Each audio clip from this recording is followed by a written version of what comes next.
What makes a master gardener or a person with a real green thumb is someone who, instead of doing what they think the plants need, they can just listen really well, really, tune in and find out what is the plant asking for. Our potential,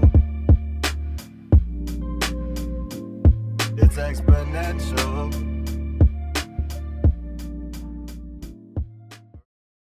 Hey, what's up, guys? Welcome to another podcast of Abundant Souls. Today, I have a new friend and special guest who has his own business, Grow Your Own Florida, up in Orlando, who does edible landscaping. Patrick, thank you for joining us today. Oh, so happy to be here, brother. Thanks for inviting me on. First time meeting. Heck yeah. That's how you do it. Yeah, that's it, man. I know. Yeah. I could tell you're about it, so I Yeah. wanted to have growers on. That's the Yeah. vibe of the podcast. That's always been my intention, so here I you love are, it. dude. Yeah, I was very inspired to find your Instagram, I think, earlier this year. Was just so impressed by how professional and well-built your beds look, and really saw, like, for lack of a better term, like my own business in a few years. I just saw that's exactly what I want to do. He's got the vision. He's executing it so well. So, Thank you, brother. Yeah, I just want to recognize that. Cool. That's really why I'm here, because your work is like that good. It just speaks for itself. You're on your way, dude, young Padawan. Thanks. What got you into this? Yeah, that's such a deep question. I had to really like cast my mind back into the past to find the answer, and it is my parents' neighbor still to this day, Raymond, this nice older Puerto Rican man. Now he's real old, who's had flourishing huge garden my whole life. So my whole life I've been fed great like Valencia citrus, endless peppers, endless tomatoes all the time, like to the point where we, are having too many of them almost. And we're joking, like Raymond gives us all of his stuff. Jeez. In Orlando? In Orlando, yeah. So he still lives right next to them and grows a ton of food. And growing up next to him my whole life, I now realize, I mean, thanks to you kind of, posing the question so well, that he is the source of my inspiration to grow my own food, because he's just being it, showing me, from a young age, like it's this easy. It's just like tending any other plant, except it grows food, Yeah. Yeah. Just takes attention and focus, right? Exactly. Did he have that at quality? I would say, it's a little more old school, his style. Okay. There is a lot of attention and focus, but a lot of like removing things as soon as they're not high yield, and using some pesticides and stuff still, which I eventually had to tell him, like, I really want to eat your stuff, but like I'm trying to keep it strictly organic. He's not into biomass. No biomass. That would be a great eyesore, right? But that's amazing. He touched you and you were like, I want to do that. Yeah. I feel like I need to get back to him now and share more of my permaculture knowledge with him, like building biomass. It's that simple. We don't have to throw it all over the fence into the nature preserve. Like, we can use it to mulch what we have, build your soil, get the mycelium going, Close by. What do you guys do at your company? You guys, what do you grow? So I specifically install like raised vegetable beds for people. That's really what I'm good at. Tomatoes, Nice. peppers, eggplants. Me too. Yeah, I see you doing that, and doing the drip lines for some people. I kind of lean more towards like hand watering, letting the veggie beds, especially if they're in like full sun, kind of climatize and like learn the cycles, root down into the ground. I'm all about like raised too and not elevated. So the company that I used to work for, that kind of got me inspired, they only did elevated beds. And I never really liked like how the bed was not able to connect with the earth, how they were only growing like 1.5 feet of soil. I felt like there was a lot lacking there. When it's really shallow, you're saying. So shallow, and the soil dries perfectly. You can put the drip lines and timers. It's like a great science, and I'm sure it works really well for a lot of people. I know it does because I used to work for this company, but I just feel that plants want to be on the earth. They don't want to be separated from the earth. They don't feel want the same way. Exactly, bro. We're feeling the same intuition. The plants are telling us what they want, and that's it. I think that's what's making a master gardener. What makes a master gardener or a person with a real green thumb is someone who, instead of doing what they think the plants need, they can just listen really well, really, tune in and find out what is the plant asking for. Wow. Yeah. What does the plant want? Exactly.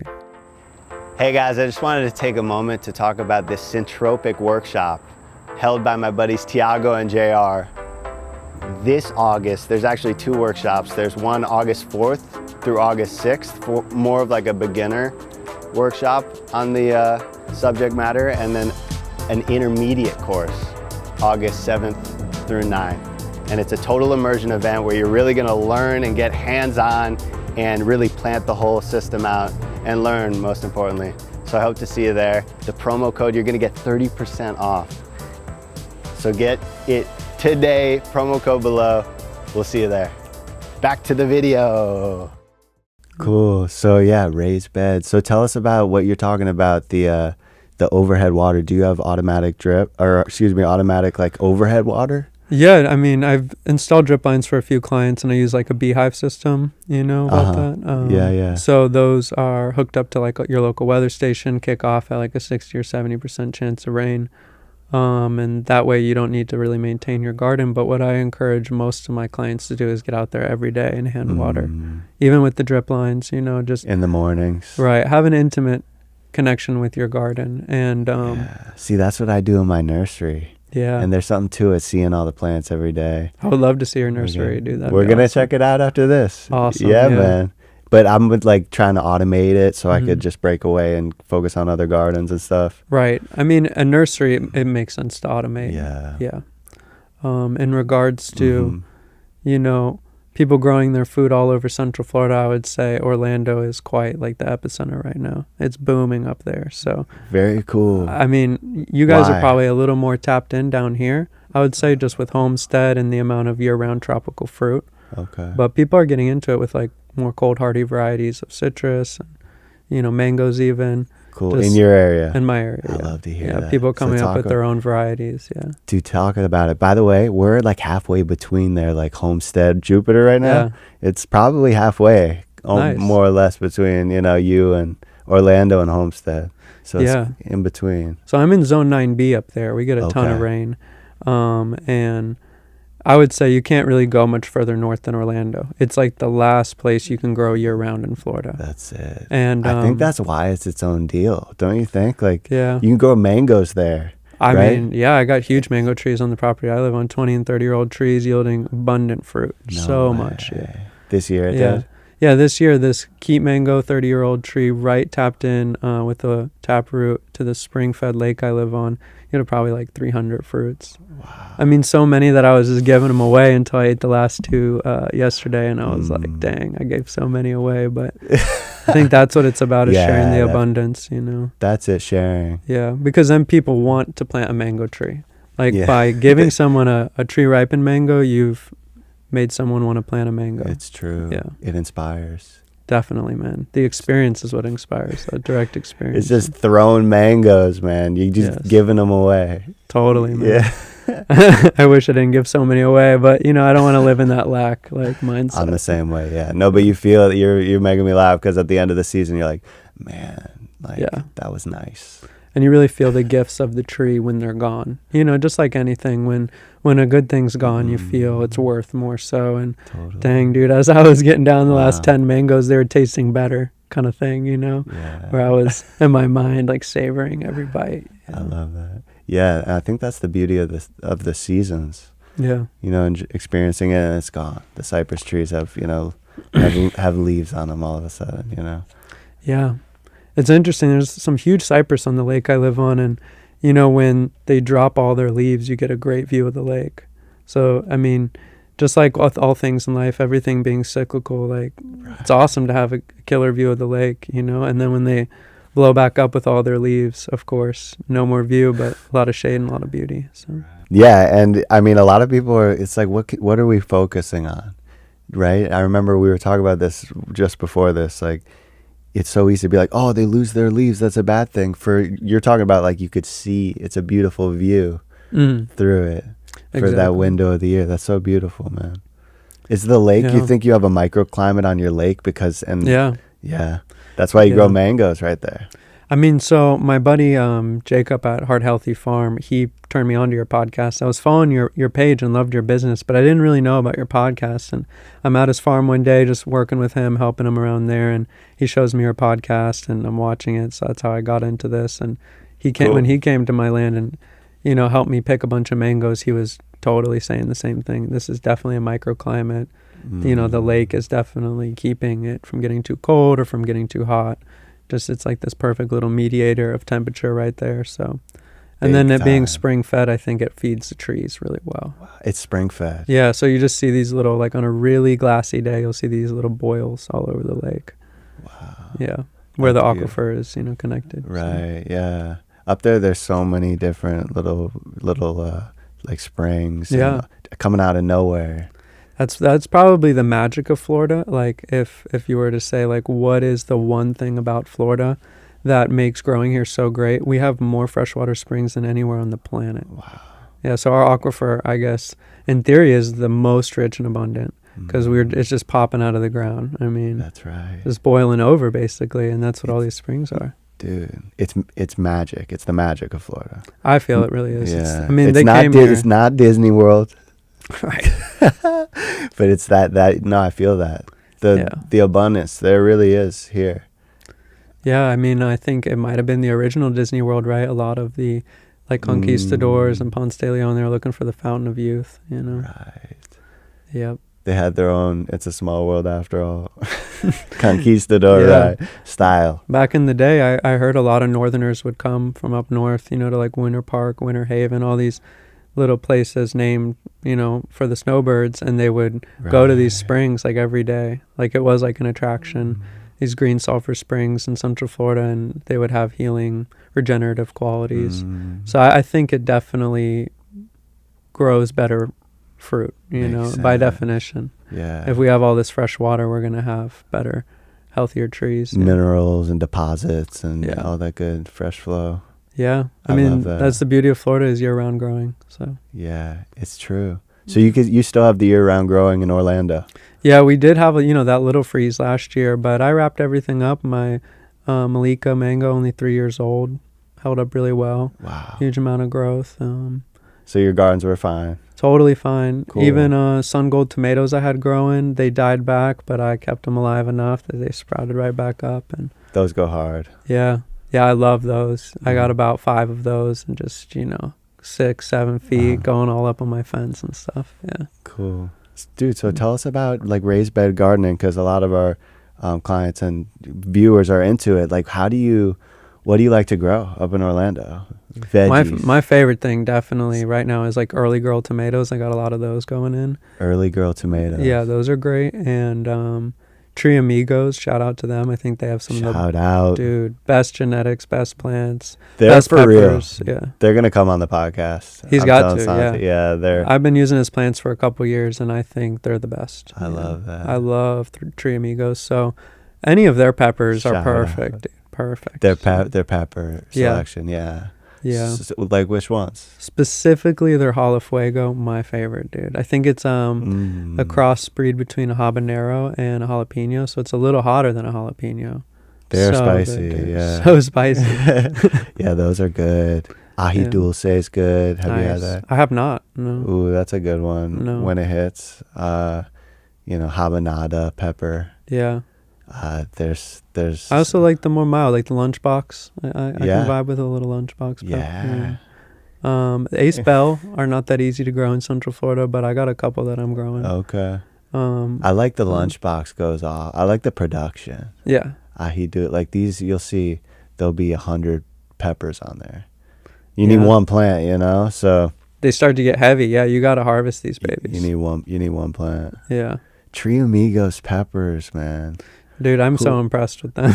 They're amazing. Yeah, because it's like I could do my own bok choy, my own certain things. Yeah. Tree Amigos. Because what's interesting about them is people might not even know this. They like actually test their soil and like look to see what tomatoes want.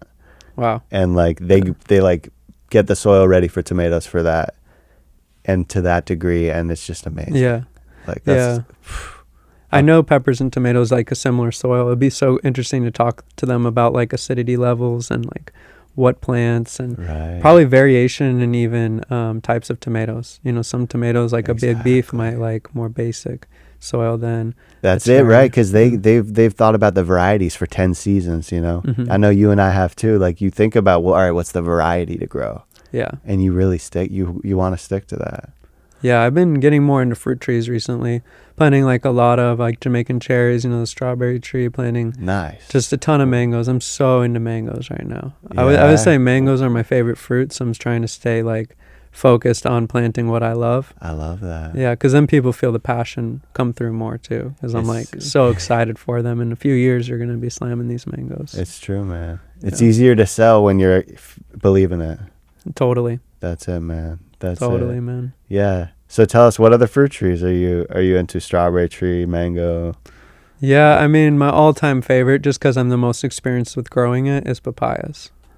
So Because easy you're the to most grow. experienced with it. Yeah, so I've been growing papayas for like 6 years. It was just one of the first fruit trees I got into, so I know a lot about, propagating and growing papayas, and then mulberries too.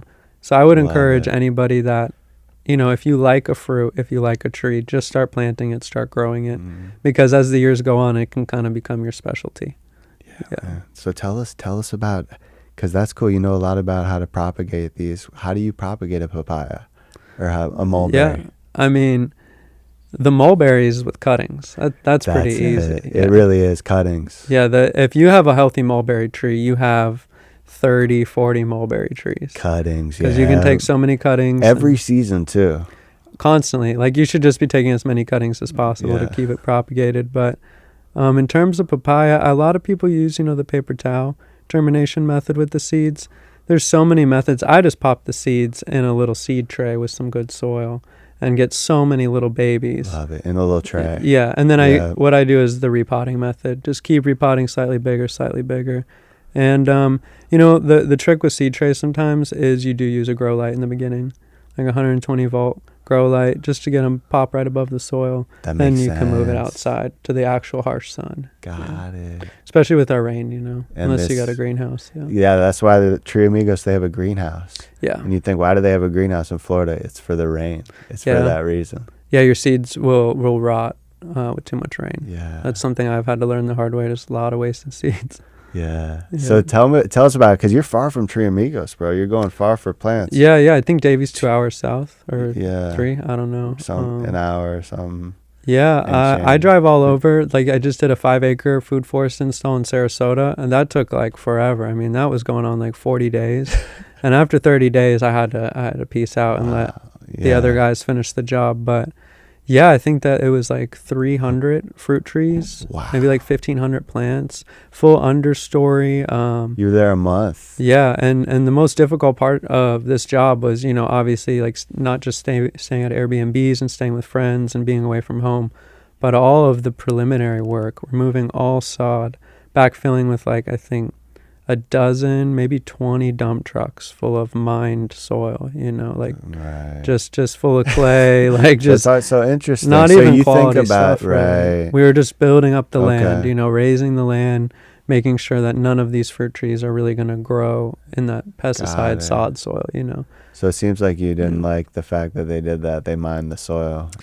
Yeah, I mean, I think that what we could have done is a different plan.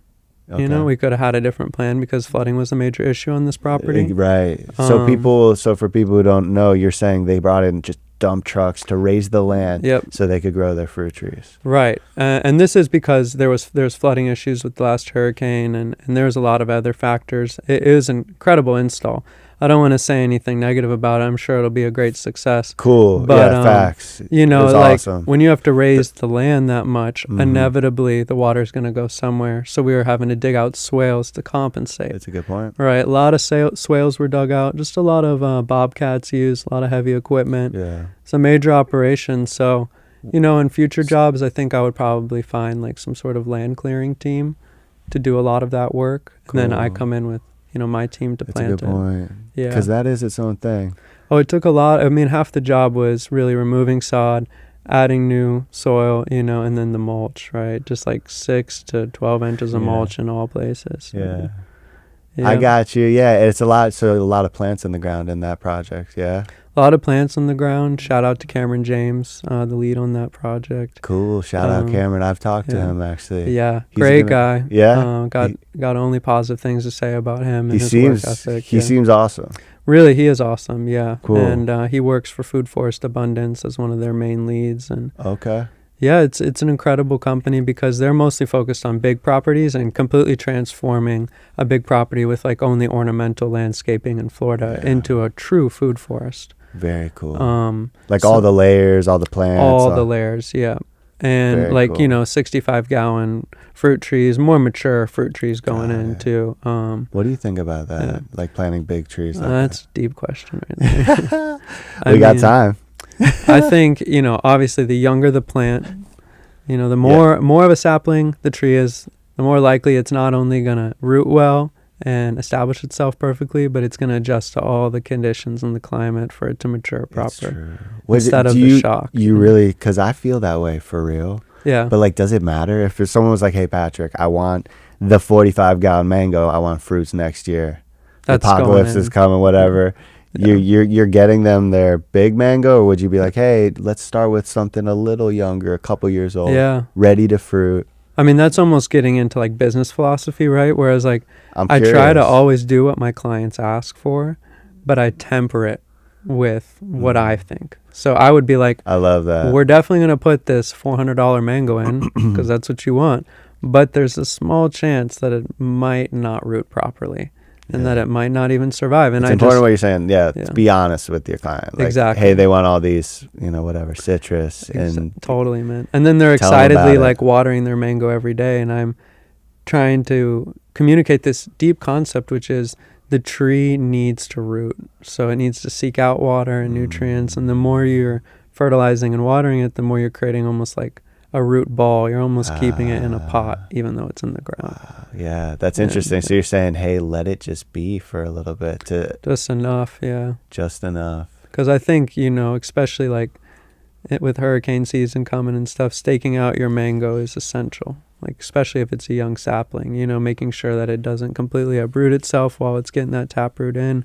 Certain things, like plants really do need, in my opinion, a lot of human intervention. Yeah, I agree. But like not too much. Not too much. Yeah, it's the balance, like all just things, enough. just balanced. Yeah, it's like a parent, but think about it. It's the same thing like humans, right? Growing up. That's why it's so funny. The analogy, like the nursery being a baby. Yeah. Growing up the baby and the plant baby. It's so true. Like you don't want too much like helicopter parenting, right? Like you got to let them grow. I mean, we are here to do that. Exactly. Like, if you look at it from like a more spiritual religious perspective, like we're here to be stewards of this garden that is earth, right? But from a more evolutionary perspective, I would say, the plants were here after the fungus, right? First, the planet was all mushrooms, then it was all plants. And then a lot of biologists say that, plants innovated animals actually to spread their seeds, and that they are not mobile and they needed to propagate themselves. So animals are actually, the next step in evolution, but exist to spread and propagate plants. Interesting to think about. And so us being the highest evolution of animals, right? Yeah. Like our highest purpose really is caring for plants perfectly and being like tapped into the plant kingdom and stewards of this earth. I really feel like that's the highest human potential that we could be living. And that doesn't mean divorcing ourselves from technology either. More of an integration, right? Like, I love that. Earth's maybe a bioreserve in the future, and we're using technology to heal the planet, right? And clean up like some of these landfills and some of these garbage patches. Like, I really feel like that's the only way forward. Yeah, use that as solutions, like on this earth. Yeah. Right. It doesn't need to be like we go backwards either. Like technology can be integrated with this vision of healing the planet. I feel that. But also being stewards of that plant kingdom. That's what you're talking about. And people just, they don't realize it started with fungi. It's so interesting. The mushrooms. It goes even deeper, right? Because they say mushrooms didn't even come from this planet, that their spores can survive the vacuum of space. So the theory of panspermia is that mushrooms actually came from space. Panspermia. Yeah, they survived the vacuum of space, landed on this planet, and then they seeded the whole planet with the conditions for life. Set us up with an atmosphere and everything, and then plants started popping up. Which made oxygen, right? Which converted all the CO2 into oxygen. Then animals could start popping up. That is a trip, yeah. I mean, who knows, bro? Well, you can take it even more full circle, bro, you could say that maybe the purpose of human beings making all this CO2 and all these greenhouse gases, right, is actually to feed all the plants. And what's going to happen with all this CO2? I mean, it's plant a beautiful growth, cycle, bro. I think it's perfect, bro. It's perfect. Yeah. That's it. And the closer you get to, like, people get, that's my point, man. People get scared when they see the mushrooms in the soil. It's like, man, that's where it all started. We got to remember those guys. Yeah.